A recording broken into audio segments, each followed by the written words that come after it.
Ladies, gentlemen, and tarnished of all ages, one of the best parts of the Shadow of the Erdtree release has been the way that it affects the base parts of Elden Ring as a whole, because this game already had hundreds of weapons before they added another 100 in here. It had hundreds of armor pieces, loads of talismans, spells, you name it. The game was already very full of things that you could use to create your own builds however you wanted. The DLC, however, added in a bunch of things that just synergize extremely well, even with the pre-existing stuff. And so today we're going to talk about a collection of weapons that have been improved by DLC equipment, whether it is already one of the strongest things that was already there and has just been improved by a little bit, or if it was just a relatively upper tier weapon that has improved massively from these changes. And sometimes you'll notice already genuinely best weapons in the game getting an inexplicably large boost too. So without any particular order, let's begin with Rivers of Blood, one of, if not the most popular weapon for most people's first time with the game. This thing was an absolute menace. It has been nerfed a few different ways since its original state,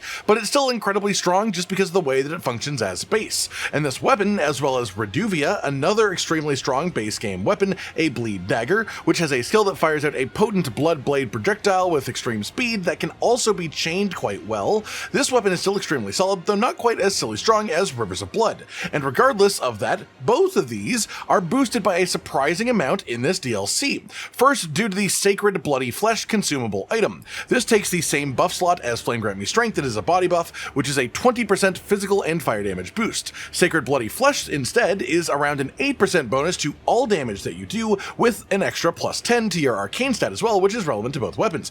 But then if a bleed procs within the 30 seconds of the initial buff, it will activate a new, stronger buff that adds an extra 20% or so bonus damage, so 28% total, plus the arcane stat boost on top of that. Just a really solid body buff for any bleed-based builds. On top of that, though, both of these are also affected by a brand new armor set for the DLC, which is Ansbach's armor, which he drops either when you defeat him in invasions through the NPC storylines, or at the end of the DLC.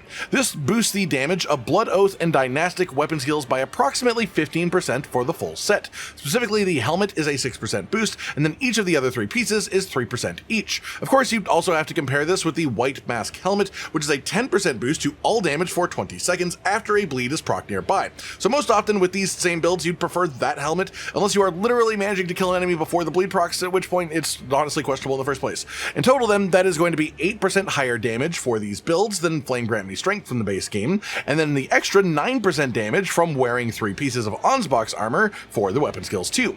Not to mention more general all build boosts like the Bloodsucking Crystal tier for a bonus 20% damage, or even if you want to focus a bit less on the weapon skills themselves, you could wear 3 pieces of the new Rakshasa armor instead of Ansbach's for a 6% boost to all general damage too. So these are just both much stronger now as weapons than they were in the base game.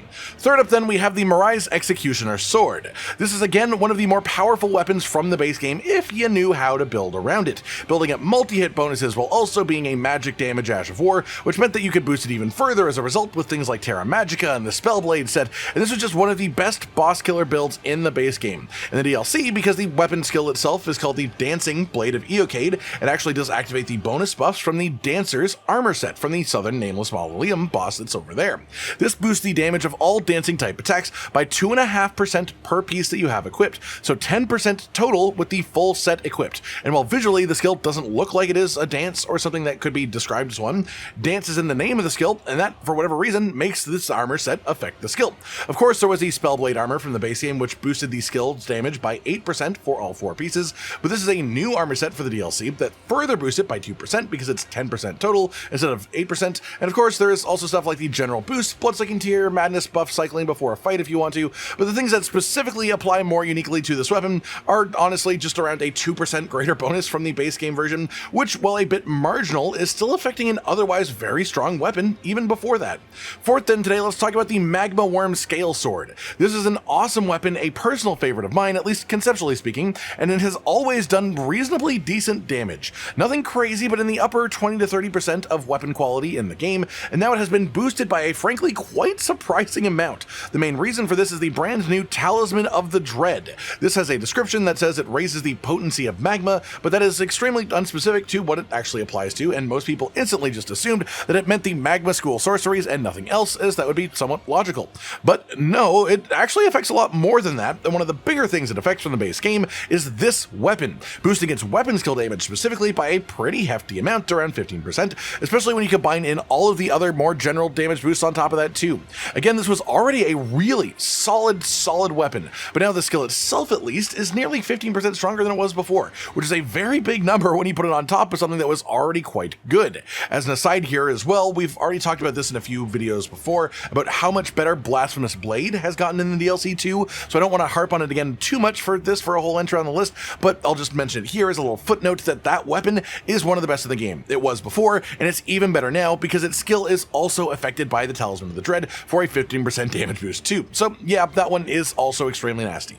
Past that, then we have the Rusted Anchor, and those who aren't in the know might be a bit taken aback by this, but this is just an extremely powerful weapon.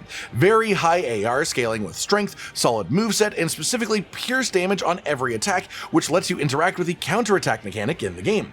This triggers if you hit an enemy that is either actively swinging their weapon at you or has just finished doing so but is still in the attack animation, and this weapon has enough poise on the swings to often take advantage of that if you are willing to trade a bit of health. The way that this has increased in power dramatically in the DLC, however, is a bit more abstract than the others. It isn't a numerical thing, it's the addition of the Deflecting Hard tier. This enables spontaneous guard, which means if you time guarding perfectly, it does significantly less stamina damage to you, has minimal knockback, and enables guard counters. This tier enables guard counter focused playstyles without the use of shields, and importantly, the way that it functions lets you shoot out a guard counter faster than you could without the tier, as you can do it the frame after you hit the guard, which with the piercing damage guard counters activates the guard counter mechanic, and you can see where this is going. It just lets you do the best things that the weapon could do, but far more consistently and more safely. And then, yes, all the more general expansion damage boosts as well do apply on top of this too. But another major one that synergizes perfectly with choosing to guard with this weapon,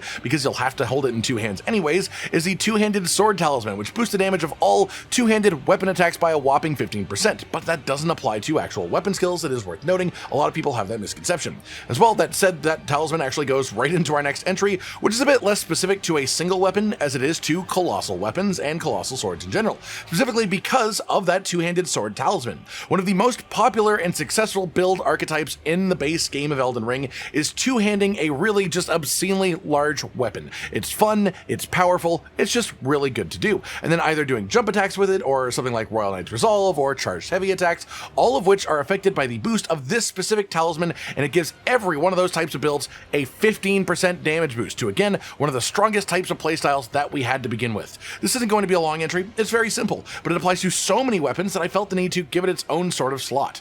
Moving on from that, then let's just talk about one more legendary weapon, the Sword of Night and Flame. People talked about this weapon a shit ton when the game first came out, and then as people found ways to make other weapons a bit more impressive than this, it sort of fell by the wayside. That said, it's interesting to note that this weapon is essentially a stance weapon. Hold the Ash of War input, enter a stance, R1 for basically a mini Comet Zur with longer range but shorter duration, R2 for a sweeping fire attack in front of you, but because this is a stance, it is actually boosted by the new Rolana's Cameo Talisman. Specifically, this talisman boosts the damage by 15% of any attack you do from a stance if you have held the stance for around 2 seconds before using one of the follow-ups. That said, not every scenario that you use the skill will be able to take advantage of this talisman, but specifically the R1 laser beam has long enough range that you can wait a beat before firing it quite often without losing a whole lot, as the only way that it becomes not worth it is if you would otherwise have had the opening to do 2 of them in a row. This one, as a result, requires a bit more thought to actually find the moments that it applies, but it does apply quite effectively when you do get to use it. Then past that, we have another personal favorite weapon of mine, Eleonora's Poleblade. This is just a sick twin blade weapon with the weapon skill Bloodblade Dance. It's super agile, applies a fairly large bit of damage if you build for it, especially with multi-hit bonuses, and it applies a fair bit of bleed buildup too while doing so. While this isn't affected by the Ansbach armor set that I mentioned earlier, and does not count as a Blood Oath or Dynast skill, if you caught on to something I said in an earlier entry, you may have noticed that the weapon skill is called Bloodblade Dance. Well, guess what? That is a dance attack, and with testing, I did confirm it is boosted by the Dancer armor set, which means 10% bonus damage while wearing the full armor set while using this weapon skill. Of course, you would probably wear the white mask helmet instead of the Dancer helm for the bleed all damage bonus, which leaves it still at a 7.5% bonus to the weapon skill damage. Alternatives, of course, if you want to boost all weapon damage instead of just the skill, would be 3 pieces of Rakshasa armor for a 6% boost to the damage, and as mentioned with the earlier bleed weapon, Sacred Bloody Flesh is a consumable consumable just is better than Flame Grant Me Strength in these setups if you are, willing to farm it instead of just using a spell. After that, let's talk about the Stormhawk Axe. This is a really fun weapon that you can get a couple of, really, with the weapon skill Thunderstorm. This swings the axe around you, dealing lightning damage in the area, and gives you a weapon buff that lingers for a short period of time afterwards as well.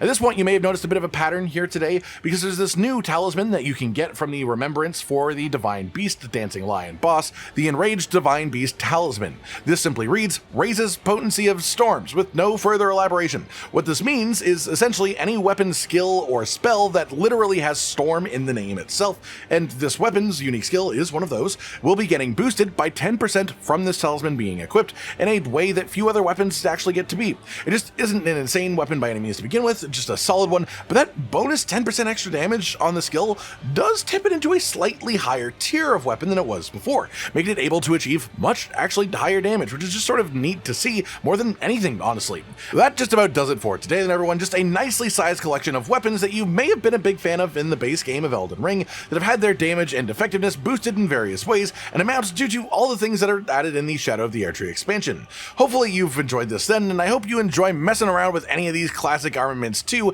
if you choose to do so again with this new information. Like if you liked the video, subscribe to the notification bell for more, and most importantly, ladies and gentlemen, until next time, stay sweet.